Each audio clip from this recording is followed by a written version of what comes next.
Арыбаңыздар, кутмандуу кыргыз калкым. Мен сиздерге бүгүн кайрылуумдун негизги темасы бул мамлекеттик тил маселеси. Мамлекетибиздеги мамлекеттик тилдин орду жана ролу болуп эсептелинет. Быйыл биздин мамлекетибиз кыргыз тилибиздин мамлекеттик тил катары статуска ээ болгондугунун 35 жылдык мааракесин белгилейбиз. Анан албетте бул мааракеге отурлай көптөгөн сөздөр айтылат, көптөгөн докладдар, баяндамалар жасалат. Менин негизги көтөргөн маселем бул биздин өзүбүздүн күндөлүк турмушубузда колдонулган лексиконубузда бөтөн элдердин тилдерин аралаштырып сүйлөө. Менимче бул абдан жат көрүнүш, себеп дегенде кыргыз тили бул байыркы тил, дүйнөдөгү эң байыркы, бай тилдердин саппашында.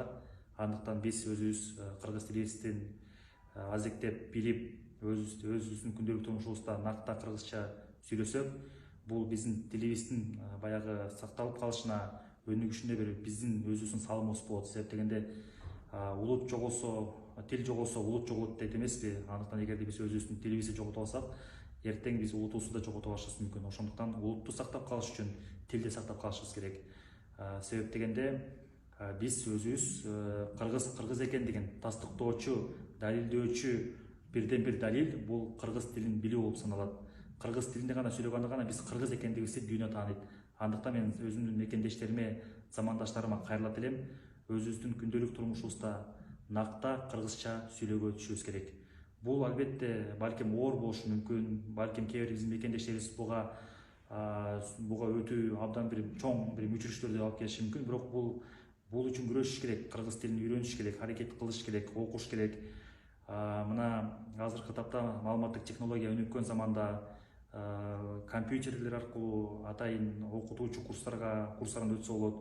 Мен өзүмдүн практикамда китеп ресурстарынан көп колдондум. Себеп дегенде кыргыз адабияты бул мага абдан жардам берди. Кыргыз адабияты бул дүйнөдөгү эң бай, эң мазмундуу, эң кызыктуу адабияттардын бири.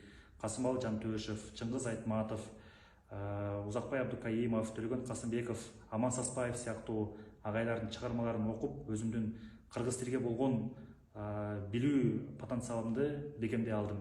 Мен ушу бардык мекендештериме кайрылат элем. Кыргыз китептерин, кыргыз жазуучулардын чыгармаларын көп окуңуздар, кыргыз акындардын ырларын көп окуңуздар. Ошондой эле кыргыз тилин күндөлүк турмушта адаттагыдай кылып сүйлөгөнгө адат кылыңыздар жана өзүңүздөрдүн лексиконуңуздарда бөтөн тилдерди аралаштырбоого аракет кылууңуздарга чакырам.